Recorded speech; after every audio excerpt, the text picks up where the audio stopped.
chocolate. But they call those wow. Yeah. I want one. No, they're kind of great. They're kind of fat. You mean dead? I don't think they feel like they're dead when they get to heaven. When do we die? I don't know.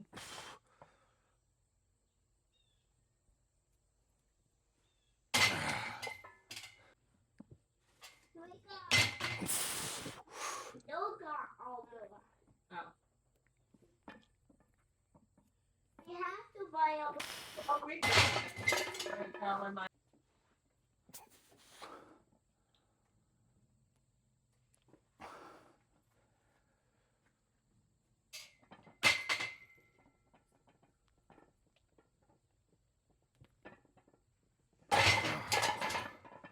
Oh my Lord. All right. Before I show the top set, welcome to my channel. My name is John Mahaffey. I've been powerlifting for 5 years now. I'm kind of an amateur powerlifter, coach, enthusiast, whatever you want to call it. So my main thing here is normal training. You know, I work out in my garage gym. I'm married. I have a full-time job. I have kids, so my schedule changes. Things change. I do all my own programming, which updates, you know, week to week sometimes. So a lot of that to me showcases like just what normal really is. Really wish more lifters, advanced lifters, you know, more like professional lifters. I wish they were more transparent with how their day-to-day really affected their training and life. Really wanted to be transparent when it came to my programming. If you like this stuff, subscribing to my channel helps me out a ton. Liking the video helps me out a ton. Let's get back to the workout and let's see what we can do in this top set.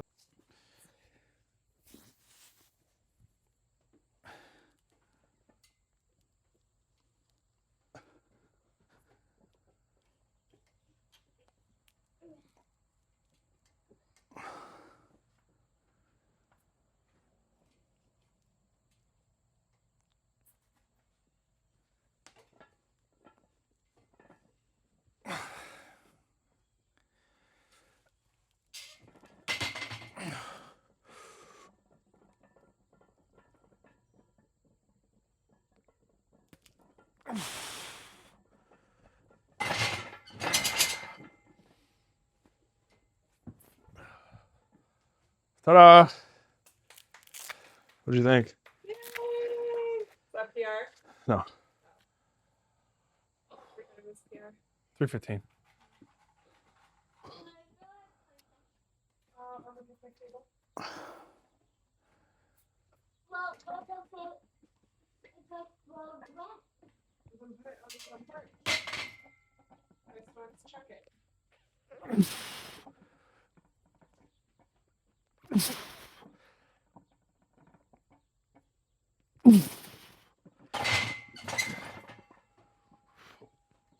All right, we are 1 week out, exactly Saturday, and our meet is next Saturday. So we benched 300 for a single, moved pretty well. I'm pretty happy with it. I have touched to, 290, I think is the heaviest we've touched so far. So 290 for the double, now 300 for the single, moved very well. I'm happy with the RP. 275, which would be my last warm-up set, moved very well. Very well. I'm very happy with that. That was, yeah. So I think 300 is a pretty good place to open. I know the speed probably looked a little slow. I do know with my bench, the higher I get, the closer I get to like my top end, the slower it gets real slow pretty quick. But the weight that I can add to it is pretty crazy compared to other people. So 300 I think is a pretty good opening spot. We'll keep it there and we'll see what we can do.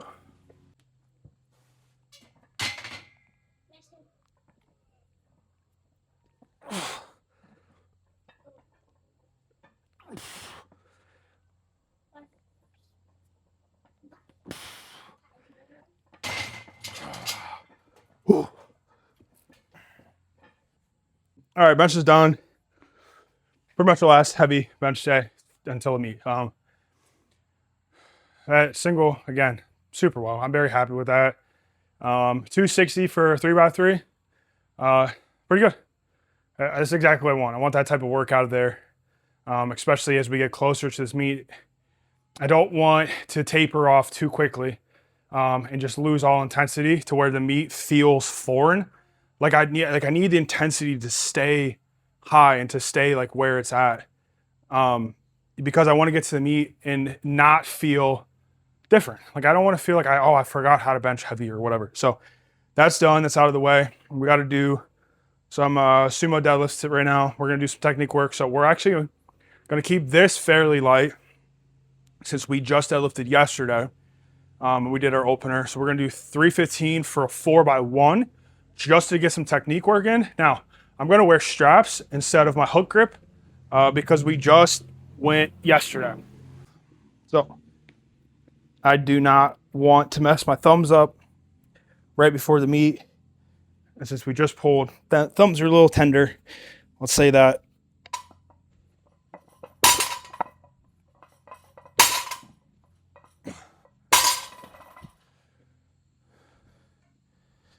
So I definitely don't want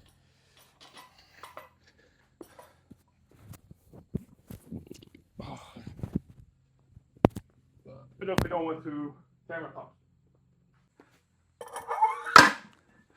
Well, I realized right in the middle of that sentence that my mic was on my shirt. So we just switched the hat to have something to put the mic on.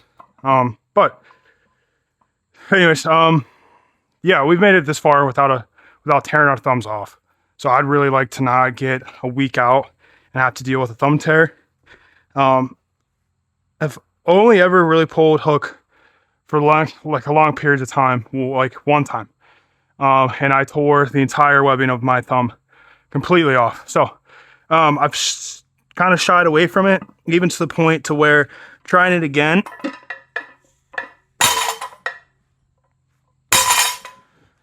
when there starts to be pain, kind of just chicken out. And I kind of stop because I don't want to tear. And it's kind of catastrophic when you do. Especially because squats and bench and deadlift, I wrap my whole hand around the bar. So that sucks.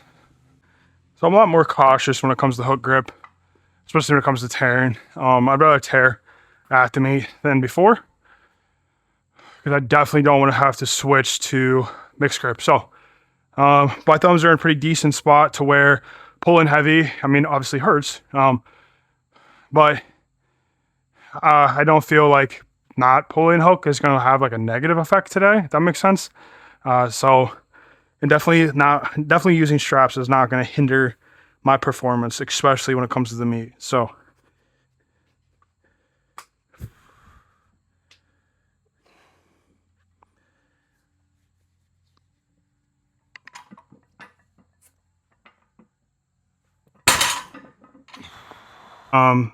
but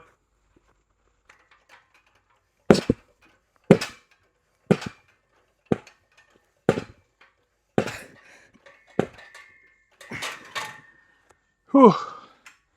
But we are, well, it looks like it cut off during the deadlift, and I had absolutely no idea. So I haven't really looked to see what we talked about. So I think for the most part, I'm just going to show some deadlift footage, and that's pretty much it.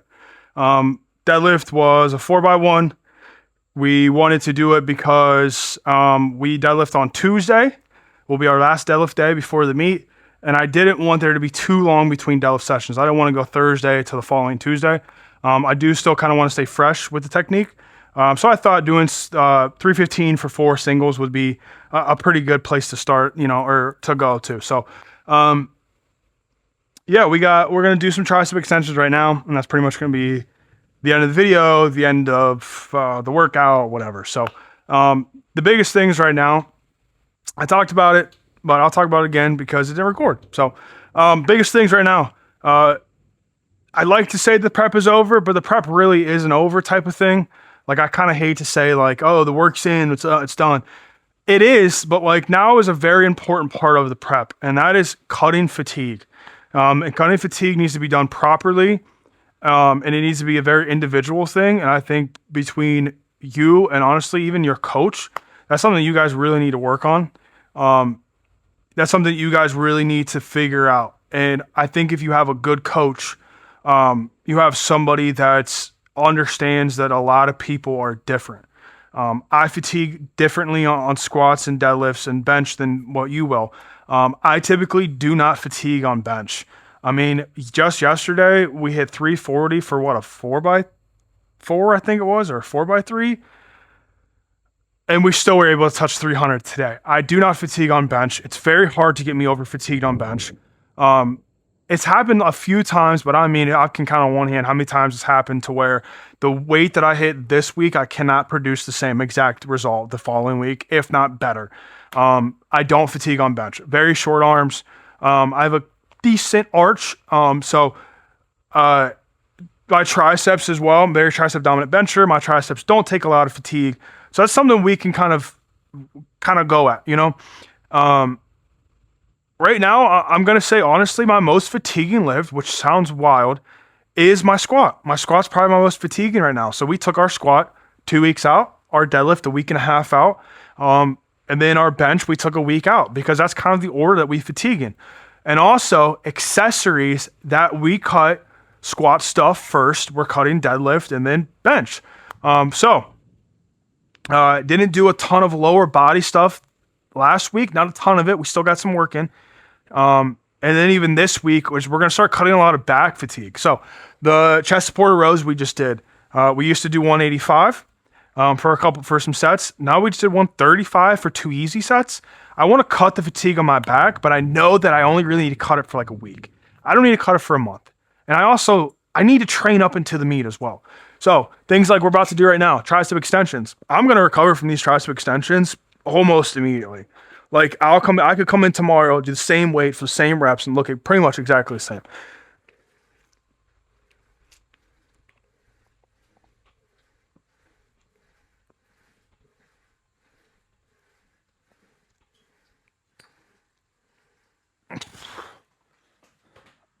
I just don't really fatigue from them.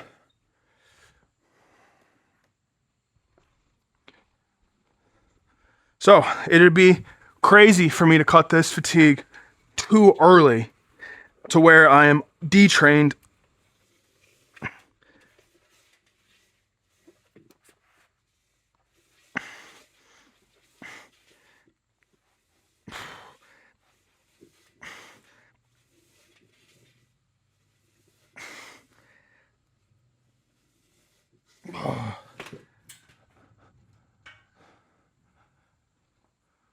So when it comes to prep, one of the most important parts is setting your numbers. 2, it's that taper right at the end. And I think a lot of people get it wrong, and I've got it wrong multiple times. I've done preps where, I've talked about this before in a previous video, I did a prep where the last week before the meet was like nothing. I mean, I didn't train 3 days up until the meet, which was what I was supposed to. And a lot of people have a lot of good stuff to say. There's Bryce Lewis.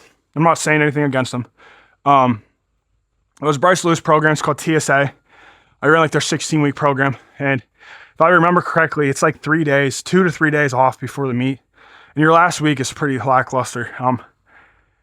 And I can see how a lot of people that might be good for. But for me, it's not. I need that. I need that stimulus. I need constant stimulus.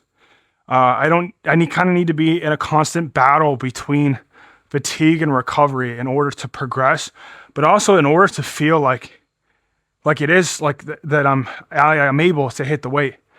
I have it's almost like a lot of the times for me, let's bench especially. If it doesn't feel heavy in my hands, I'm probably not going to hit it. Like that's just been my experience. Especially when I get more to like my true max. Like when it gets to the point where in my hand, I'm like, oh, this is great. I don't hit it. I don't know why. I just don't. I need that battle of like stimulus, fatigue, and recovery. I need those 3 to kind of like be battling with each other all the time. You know, I need to keep the stimulus high, keep that fatigue kind of up a little bit, you know, kind of keep the recovery, just nipping it down. You know, I need to be constantly like there. So You'll see as this week progresses, this is our real taper week, but we're going to train up until the meet. We cut some fatigue on squat already. We're going to continue. We've started with the deadlift fatigue, kind of yesterday, and we're going to continue that. The bench we'll cut like 3 days before. That last little sessions, we'll do some really light tricep stuff just to get some blood flowing, make sure my triceps are still alive, But that's the part that you really need to get down, and you really need to know somebody that knows. Maybe that is not your build, but definitely understands that every build is different because you're more advantageous for some lifts. Some people are just better at bench because they're built to bench. Some people are better at deadlift because they're built to deadlift. So that's important for somebody like your coach to understand. And it took me a while to understand that. It took me a while to get to the point where I understood where I was at, let alone where other people, other people that I've coached, like where they're at. Giving advice to somebody that isn't in the same situation as yours can be tricky. But I've learned based on my situation where everybody else could be at, and I've been decently successful at it so far. I understand that I'm more built to bench, so I understand I can keep the fatigue longer. So when I look at an athlete that's not built to bench, I just go, okay, well, if I am built to bench and I fatigue this way and recovered this way, and I can keep my stimulus like this, then I should be able to then just do kind of the opposite in a way, if that makes sense. Instead, maybe bench is the first thing that they cut. They keep the intensity a little high, but they really cut the volume down. And a lot of times people that are built to lift, sometimes they do really well with really low intensity and really like moderate to like higher volume.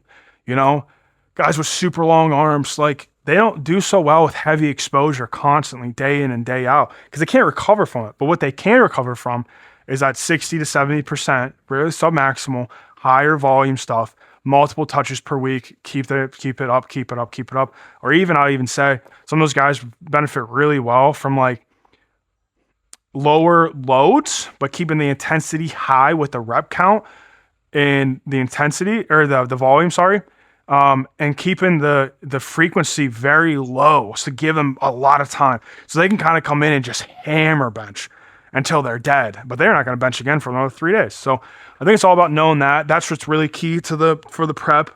At the end of the day, the stronger lifter doesn't always win. Sometimes the more healthy lifter wins, and the guy that peaked properly wins.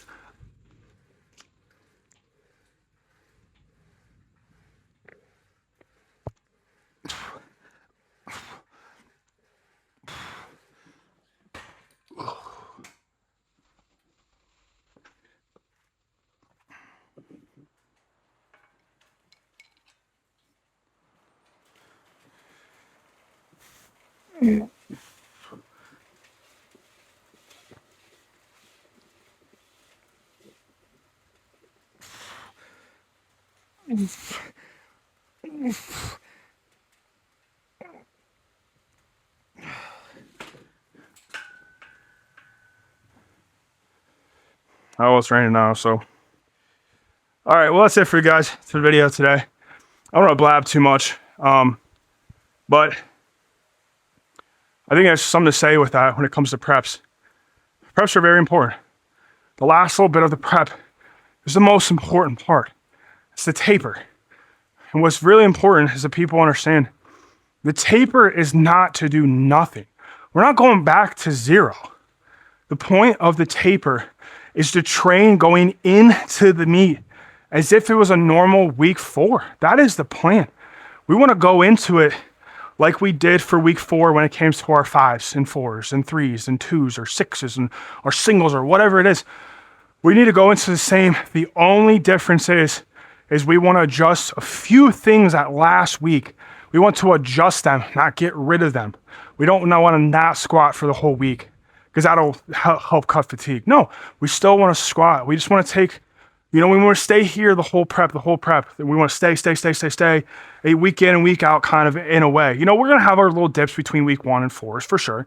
We want to keep that intensity like really high. And then when we get to that last week, our bodies used to being up here and you kind of let it dip just a little bit by letting it load a little bit on accessories, maybe cutting 1 set off, maybe cutting 2 reps off of a tricep extension, 3 days out for me. And then, you know, instead of focus on deadlift like load, we're going to get some more touches in, get our, you know, get that specificity down a little better.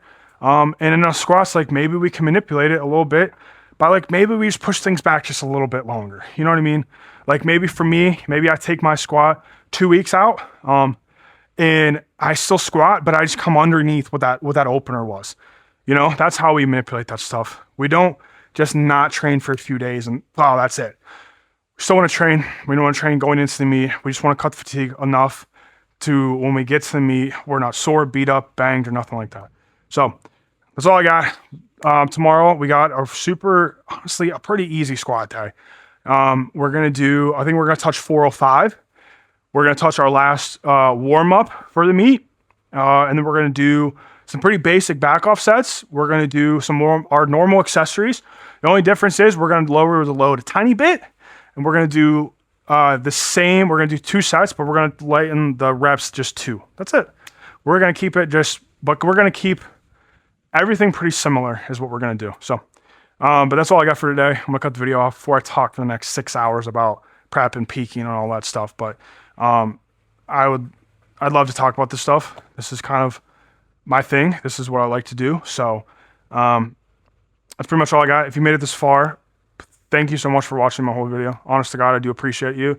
I do know there's like a few people out there that do watch start to finish. Just know that I appreciate it a ton. Subscribe to my channel, please. Hit the like button. It helps the channel grow.